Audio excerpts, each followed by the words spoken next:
Hello everyone, कैसे हैं dear आप सभी। और एसएससी जेई का रिजल्ट तो आ चुका है प्रीवियस वैकेंसी का।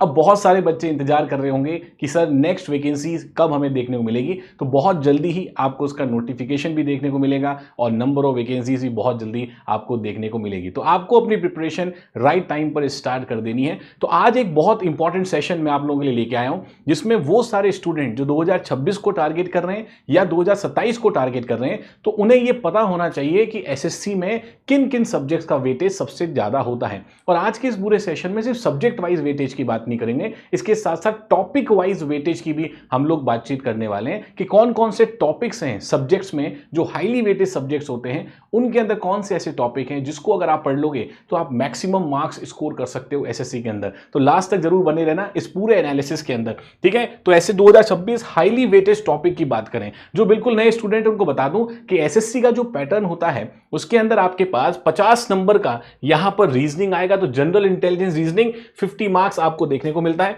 जनरल अवेयरनेस में आपको 50 मार्क्स का देखने को मिलेगा। तो ये आपका नॉन टेक्निकल पोर्शन होता है जो 100 मार्क्स का आपके पास रहता है। इसके अलावा पेपर 1 यानी सीबीटी 1 में आपके पास सिविल, मैकेनिकल, इलेक्ट्रिकल के लगभग 100 मार्क्स का आपका टेक्निकल रहता है। तो सीबीटी 1 जो है उसके अंदर 50 मार्क्स रीजनिंग, 50 मार्क्स आपका जीके जीएस और 100 नंबर का आपका टेक्निकल, और इसको सॉल्व करने के लिए आपको 2 घंटे का टाइम यहां पर मिलता है। उसके अलावा जो मेंस का पेपर होता है पेपर 2, वो भी अब कंप्यूटर बेस्ड होता है और सभी ब्रांचेस के लिए 100 क्वेश्चन जो कि 300 मार्क्स के आपको देखने को मिलते हैं। तो 300 मार्क्स का आपका ये पेपर होगा, 200 मार्क्स का आपका प्रीलिम्स होगा, टोटल 500 मार्क्स में से आपकी जो मेरिट है वो फाइनल निकलती है, ठीक है। तो ये पैटर्न है, मोस्ट ऑफ द कैंडिडेट्स को पता भी होगा।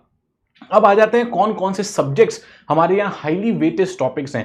जैसे देखिए एक प्रॉपर एनालिसिस के थ्रू मैं आपको बताऊंगा। एसएससी जेई प्रीलिम्स की बात करूं 2024 में, तो सिविल इंजीनियरिंग की अगर मैं बात करूं तो सिविल इंजीनियरिंग में देखिए यहाँ पे डियर सॉइल मैकेनिक्स में अलग अलग शिफ्ट में अगर देखोगे तो सॉइल में 9 मार्क्स किसी एक शिफ्ट में पूछा गया, किसी एक शिफ्ट में 10 नंबर पूछा गया, किसी एक शिफ्ट के अंदर 9 मार्क्स का, किसी एक में 10 मार्क्स का। तो इस 9 नंबर का क्वेश्चन आपसे पूछे गए, तो टोटल आप देखो तो 37 मार्क्स के आसपास 37 question across all the shift आपसे यहां पर पूछे गए। सिमिलरली एस्टीमेट की बात करोगे तो 8 नंबर, आरसीसी में देखोगे 9 नंबर। लेकिन यहां पर एक एसएससी जेई के अंदर जो सबसे हाईलाइटेड टॉपिक रहता है वो आपका रहता है डियर बीएमसी। बीएमसी की अगर बात करोगे तो यहां देखिए 17 नंबर का बीएमसी आपको देखने को मिल रहा है। उसके साथ साथ 14 नंबर का किसी दूसरे शिफ्ट में, 16 नंबर और 12 नंबर का इस शिफ्ट में। मतलब रेगुलरली बीएमसी से काफी ज्यादा क्वेश्चंस आपको एसएससी में देखने को मिलते हैं। तो अगर आपको एसएससी को क्रैक करना है तो बीएमसी को बहुत अच्छे से आपको पढ़ना पड़ेगा। इसके साथ साथ हाईवे का वेटेज भी डियर बहुत इंपॉर्टेंट है। आप देखिए हाईवे का लगभग 10 क्वेश्चन आपको यहां देखने को मिला,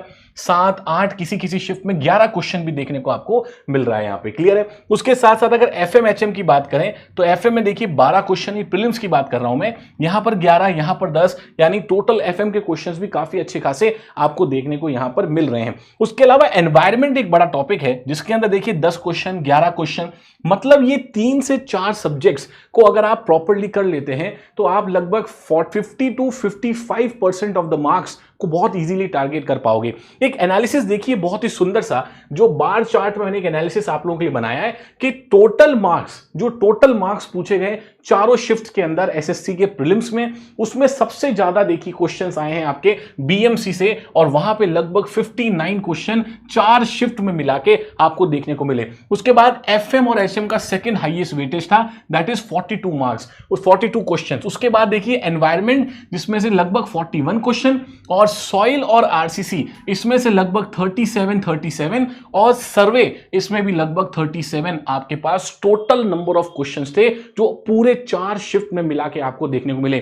तो अगर आपको कोई टॉप 5 सब्जेक्ट्स को उठाना है तो टॉप 5 सब्जेक्ट्स ये आपके रहेंगे, जिसमें BMC, FM, HM, environment, soil, RCC और सर्वे, ये दोनों बराबर वेटेज के ही आपको देखने को मिल रहे हैं। और उसके बाद आप देखेंगे तो हाईवे का वेटेज भी 36 questions total across all the shifts आपको देखने को मिल रहे हैं। तो कितना सुंदर तरीके से आप देख सकते हो कि हर एक सब्जेक्ट का अपना एक वेटेज है प्रीलिम्स क्लियर करने के लिए। तो इस वेटेज के अकॉर्डिंग आपको अपनी तैयारी को स्टार्ट करना चाहिए। इस वेटेज के अकॉर्डिंग आपको उतनी गहराई में पढ़ना चाहिए, क्योंकि अगर आप हाईली वेटेज सब्जेक्ट्स को कवर कर लेते हैं तो आप आधी से ज्यादा मार्क्स जो है उसको आप कवर कर पाते हो। 55 से 60% मार्क्स को आप बहुत इजीली अच्छे से टारगेट कर पाते हैं। तो ये वो सब्जेक्ट्स हैं जो आप देख सकते हो। अच्छा, प्रीलिम्स के बाद अगर मैं बात करूं डियर यहां पर मेंस की बात करें या फिर मैं अक्रॉस, ये तो 2024 का डेटा है, अगर मैं 5-6 साल पुरानी बात भी करूं तो कंटिन्यूअसली आप देखिए सर्वेइंग से 2008 में 10 क्वेश्चन आए, 2019 में 9 क्वेश्चन, 2020 में 12 क्वेश्चन, 2022 में 10 क्वेश्चन, 2023 में 11 से 14 क्वेश्चन, 2024 में 9 से 10 क्वेश्चन। तो यहां पर भी आप पूरे पैटर्न यानी 6 से 7 सालों में भी आप ये चीज देख सकते हैं कि यही सब्जेक्ट्स हैं जिनके वेटेज लगभग आपके हमेशा ज्यादा रहे हैं, जिसमें से सर्वे हो गया, बीएमसी आपके पास हो गया, हाइड्रोल एफएमएचएम आपके पास हो गया, सॉइल हो गया और एनवायरमेंट हो गया। क्लियर है? एनवायरमेंट यहां देखिए ट्रांसपोर्टेशन से भी काफी क्वेश्चंस आपको देखने को मिले और सॉइल मैकेनिक्स में से भी 9 से 10 क्वेश्चन आपको देखने को मिले हैं, यानी 5 से 6 सब्जेक्ट्स ऐसे हैं जो बहुत अच्छा खासा वेटेज रखते हैं। लेकिन आजकल एसएससी और आरआरबी दोनों कुछ कुछ सरप्राइज आप लोगों के लिए रखता है, यानी कभी स्टील से कुछ ज्यादा क्वेश्चन पूछ लेगा, है ना, कभी रेलवे एयरपोर्ट से काफी क्वेश्चन पूछ लेगा, 2-4 क्वेश्चन, लेकिन वो कभी कभी होता है ना, वो ज्यादातर आपको मेंस में देखने को मिलता है। प्रीलिम्स के अंदर लगभग आज भी यही पैटर्न हमारा फॉलो हो रहा है। तो आप पिछले पूरी हिस्ट्री को भी देख सकते हो इस डेटा से, और जो मैंने 2024 का बताया उसकी भी बात हम लोग कर सकते हैं।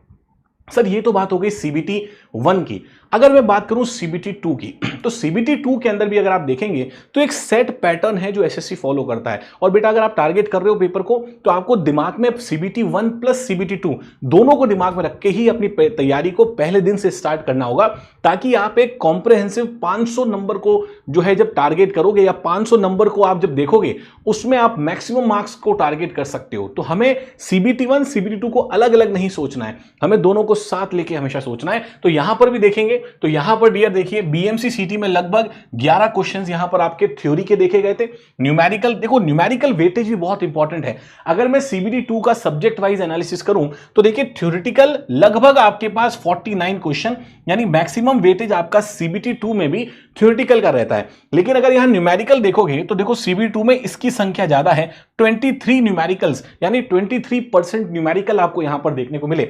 मैच द फॉलोइंग की बात करोगे तो लगभग 9 क्वेश्चंस, यहां पर असर्शन रीजन की बात करेंगे तो 3-4 क्वेश्चन, और स्टेटमेंट बेस्ड क्वेश्चंस की बात करोगे तो 15 क्वेश्चन आपको यहां देखने को मिले। यानी टोटल आउट ऑफ 100 सबसे ज्यादा वेटेज अभी भी आपका थ्योरेटिकल पोर्शन का ही होता है, चाहे वो सीबीटी 2 क्यों ना हो। तो सीबीटी 2 में भी आप देखिए थ्योरी का जो पोर्शन है वो ज्यादा है, इसलिए देखो मेन थ्योरी लगभग 49% जो है वो आपका थ्योरी है, which is the largest part. उसके बाद न्यूमेरिकल्स, तो अगर आपने थ्योरी और न्यूमेरिकल इन पोर्शंस को कवर कर लिया तो आप देख सकते हैं डियर लगभग 70-72% के आसपास आप चीजों को अच्छे से कवर कर पाते हो। तो ये बहुत ही एक प्रॉपर एनालिसिस मैंने आप लोगों को यहां पर दिया है सीबीटी 2 में सब्जेक्ट वाइज। लेकिन सर ये तो बात हो गई सब्जेक्ट वाइज की, सर सब्जेक्ट वाइज वेटेज हमें कहीं ना कहीं पता चला कि 4 या 5 जो टॉपिक्स हैं वो हमारे लिए इंपॉर्टेंट है। अच्छा, इसके अलावा अगर आप किसी और एग्जाम की भी तैयारी कर रहे हो और आपको ये देखना है कि सर किस एग्जाम में क्या सब्जेक्ट वाइज वेटेज रहता है, जैसे कि मैं आपको एक एग्जांपल देता हूं। जैसे देखो, आप अगर कभी एआई का इस्तेमाल भी करते हो तो गूगल जेमिनाई पे आप गए, आप अपनी तैयारी के अंदर एआई को जरूर इस्तेमाल कीजिए। मान लीजिए अगर आपको यहां पर देखना है कि सर आरआरबी का क्या वेटेज रहता है ना, तो सब्जेक्ट वाइज वेटेज आप इस प्रकार से भी लिख सकते हैं और आपको भी एकदम क्लियर आइडिया लग जाएगा। ठीक है, तो सब्जेक्ट वाइज वेटेज, ठीक है, subject wise weightage for RRB JE. ठीक है, तो आरआरबी जेई के सब्जेक्ट वाइज वेटेज देखोगे तो देखिए तुरंत आपको बता देगा कि कौन कौन से सब्जेक्ट इंपॉर्टेंट है। एग्जाम को क्रैक करने के लिए पढ़ाई तो जरूरी है, लेकिन उसके साथ साथ एक राइट स्ट्रैटेजी भी जरूरी है। ये देखिए यहां पर आपके पास सब्जेक्ट वाइज वेटेज को इसने बता दिया है बढ़िया तरीके से। ठीक है, ये जनरल इंटेलिजेंस, ये पेपर 1 का है। ये पेपर 2 में देखिए ये आपके पास टेक्निकल एबिलिटीज में पेपर 2 में आपको देखने को मिल रहा है। ठीक है, अब जिसमें देखो यहां पर अगर देखोगे तो कितना क्लियर बताया है कि बिल्डिंग मटेरियल से 12 से 15 है ना, एनवायरमेंटल से लगभग 10 से 12, कंक्रीट टेक्नोलॉजी से 8 से 10, जियो टेक्निकल सॉइल से 8 से 10। तो किसी भी एग्जाम की जब आप तैयारी करते हैं तो उस एग्जाम से रिलेटेड भी आप लोग एआई का यूज भी कर सकते हो और वहां से चीजें देख भी सकते हो। जैसे फॉर एग्जाम्पल अगर आपको मॉक लगाने है ना, तो SSC JE based soil mechanics quiz, ठीक है, आप इस तरह से अपनी तैयारी में यूज कर सकते हो। SSC JE based soil mechanics quiz of 10 questions. तो ये सब आप अब एआई में किया करो। आप बोलोगे सर ये सब तो हमें पता ही है पहले से, ये सारी बातें हमें पता है, लेकिन इसका यूज हम लोग कम करते हैं ना, ये बहुत इंपॉर्टेंट है। तो SSC JE based soil mechanics quiz of 10 question जब आप यहां देखोगे तो आपको देखिए यहां पर प्रैक्टिस क्विज आ जाएगा। तो ये एसएससी के बेस्ड क्वेश्चन ही हैं सारे के सारे, है ना। तो एक एक क्वेश्चन लगाते चले जाइए, वैसे आप अपनी प्रैक्टिस को बहुत अच्छा कर सकते हैं। तो एआई का भी आप अपने तैयारी में इस्तेमाल करो और उससे भी आप बहुत सारी चीजें प्रॉपर वे में गाइड कर सकते हो, अपने खुद को भी गाइड कर सकते हो। हिंदी इंग्लिश हर लैंग्वेज में आप गूगल जेमिनाई पे जाइए और वहां से subject wise weightage, important formulas, है ना, जो भी आपको लगता है वो आप टाइप कर दो। प्रॉपर प्रॉम्प्ट अगर दोगे तो आपको बहुत अच्छे से वहां पे डिटेल मिल जाएगा। इसके आगे कंटिन्यू करते हैं अगर मैं, तो देखो टॉपिक वाइज वेटेज की बात करूं सिविल इंजीनियरिंग के अंदर, तो अगर आप एसएससी जेईई को प्रॉपर्ली टारगेट कर रहे हैं तो जैसे मैंने 4-5 सब्जेक्ट बताए थे जो बड़े इंपॉर्टेंट है, जिसमें से एक हमारा सॉइल मैकेनिक्स है। अब सॉइल मैकेनिक्स में कौन से इंपॉर्टेंट टॉपिक्स हैं, जिसमें देखिए सर इंडेक्स प्रॉपर्टी, यहां से काफी क्वेश्चंस आपसे पूछे गए हैं। अगर मैं एसएससी की बात करूं, अर्थ प्रेशर थ्योरी से काफी सारे क्वेश्चंस आपको देखने मिलते हैं, फाउंडेशन से क्वेश्चन देखने को मिलते हैं।